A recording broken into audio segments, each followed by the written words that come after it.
Hello Year 10. First thing I would like you to do today is note down 3 things that you learned last week in the lesson about cell division in sexual reproduction. Pause the slide here for a few seconds whilst you do that. Today's lesson is called What are DNA and the Genome? So you need to be able to understand what they are, identify what the genome is, describe the structure of DNA and describe what a gene is. Summarise the importance of understanding the human genome, particularly if you're aiming for those higher grades at GCSE. We've got some keywords down the bottom here: DNA, genome, nucleus, chromosomes, helix, polymer and gene. You might have come across allele in the last lesson as well.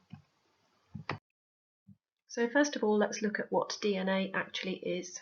I want you to write down in the middle of your page what is DNA. Then pause this presentation, while you add some information to that. So just things from your memory, things that you've learned in the past or that you might know from your general reading or watching TV about what DNA is. So you can pause the slideshow here.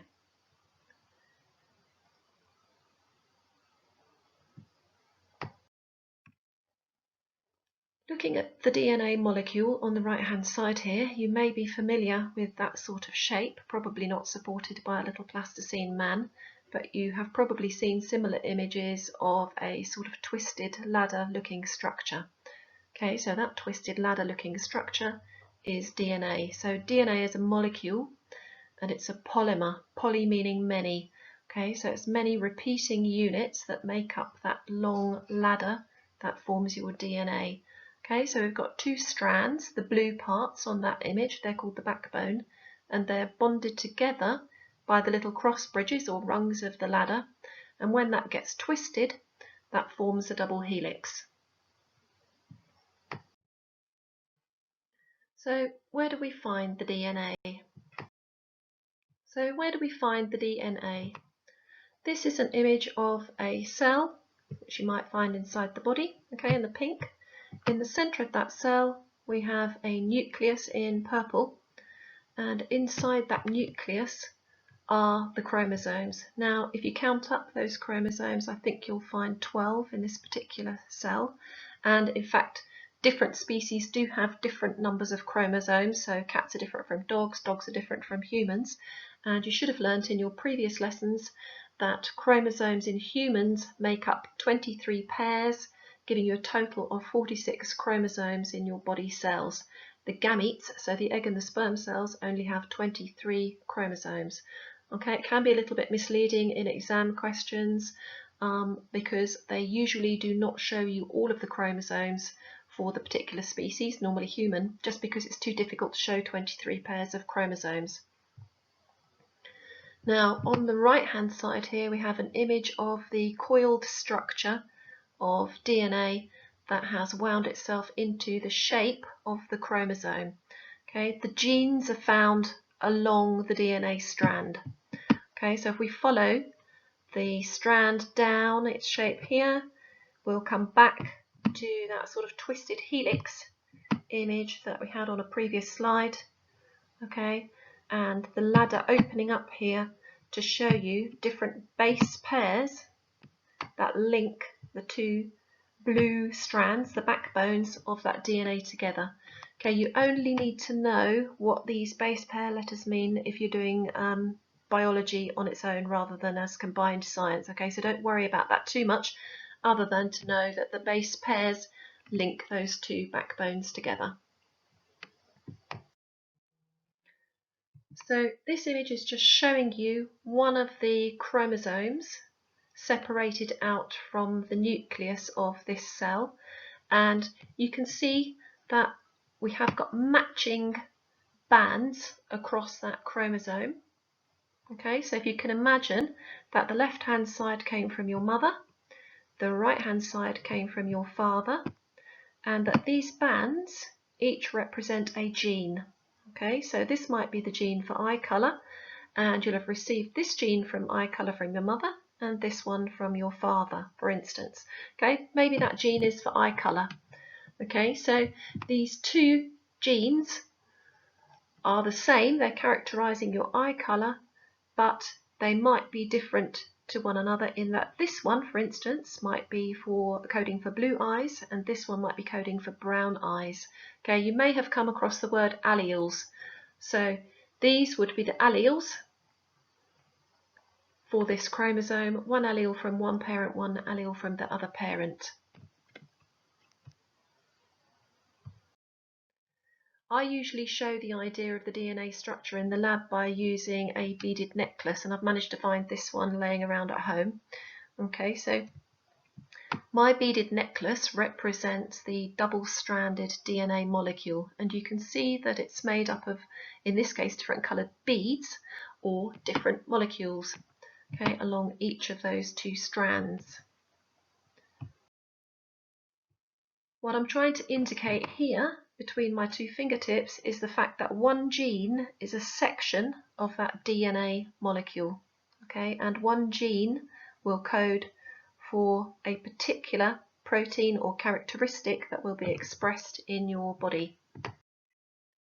Here I've twisted the two strands of the necklace together to show you how that kind of double helix forms with the two strands of DNA. And in the final picture, I've coiled it quite tightly to show you that that coils together to make the DNA molecule. So if you sort of follow the story along, you have the coiled DNA molecule, then you go back to the strands, and then you go back to the individual units of those strands. Okay, so what I'd like you to do here is to match up the keywords with their definitions. Okay, you may want to write out the words on the left-hand side and then choose the appropriate description from the right-hand side, or maybe if you have a printer, you could print this page and do it as a cut and stick. That's entirely up to you. So pause the slideshow for a moment and just have a go at that, please.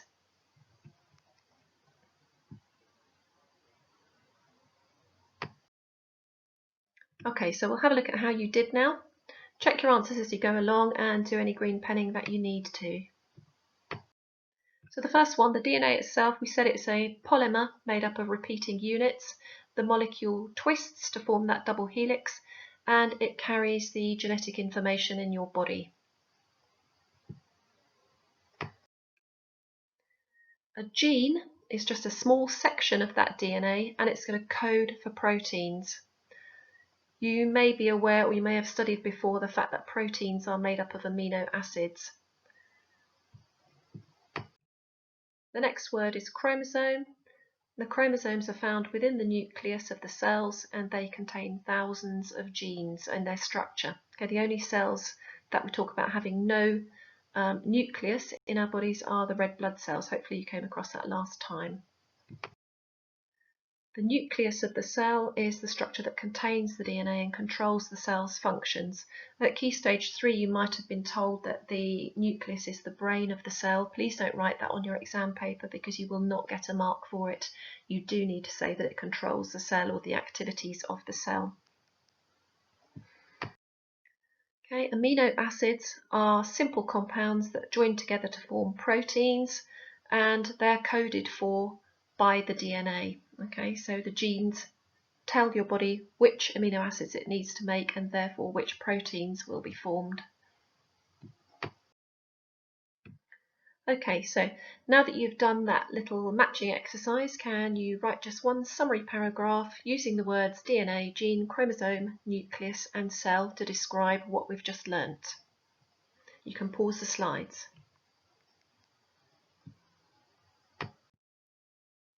Okay, so now we're going to think about what the genome is.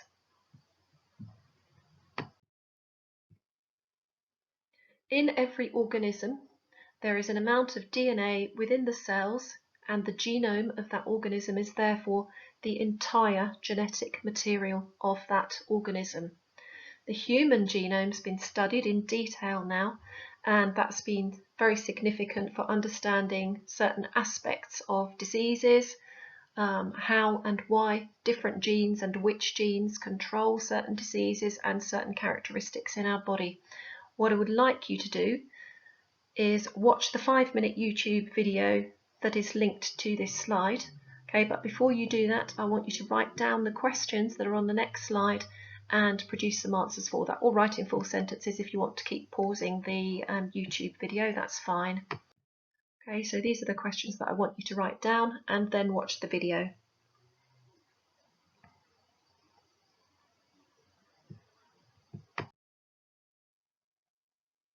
Okay, so we need to understand why understanding the human genome is important for us, and the reasons are that it helps us to understand which genes are linked to different diseases, and also how those diseases, certain diseases at least, can be inherited from our parents, and sometimes it's going to help us treat those diseases or maybe even prevent them altogether. Okay, a second aspect of the importance of the human genome is the fact that we have been able to use the information to work out some migration patterns of the past, so that's how humans have moved across the earth, and also given us some insight into human history and also human evolution. Okay, so now you can have a go at an extended writing task where I want you to construct a written argument for having the human genome analysed and sequenced.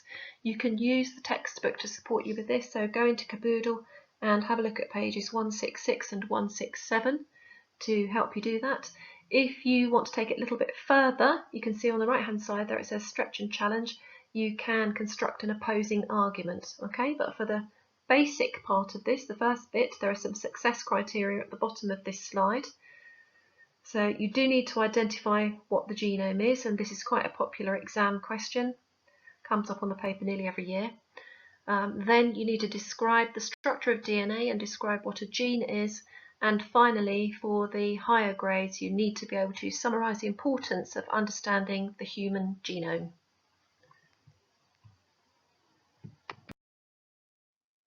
Okay, so as a plenary we're just going to write down what you've learned today in exactly 15 words if you can. Don't forget those keywords are at the bottom of the screen there to help you. If you want to take it a little bit further, stretch and challenge, you can make that into a 150 word summary. The last thing I want you to do then is check your answers from the video that you watched about the Human Genome Project, which I've summarised at the bottom here of the presentation, sorry. So for the first answer, there are 3.2 billion base pairs in the human genome. So it's a very large molecule. There were 20 research centres across the Earth, across the world, that worked on this project collaboratively. Which is quite unusual. Researchers do work together sometimes, but this was a massive project in order to get it completed in the shortest possible period of time. So the way that they organised it was to divide the genome into chunks and then make sure that those chunks overlapped slightly so that they could piece the parts of it together again once they had all the information back from the 20 different research centres.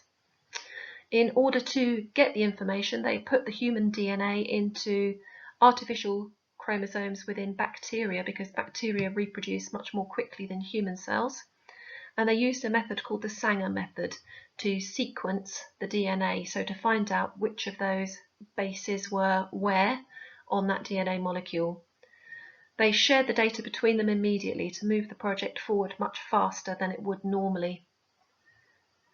And the value of the data is that we're able to use it now to identify disease-related genes, so how they work in the human body and whether or not we can maybe prevent some of those diseases from happening in a person. Okay, so the last bit here is just really a comparison of how long it took to do this project and how long it now takes to sequence a human genome, and now we can do that in just a few days, which is obviously potentially very beneficial when you are looking for answers to a person's disease or condition. Okay, so you may have other bits of work set by your class teacher. Make sure that you do all the things that you have been directed towards on Show My Homework, please. Okay, thank you. I hope you enjoyed the presentation.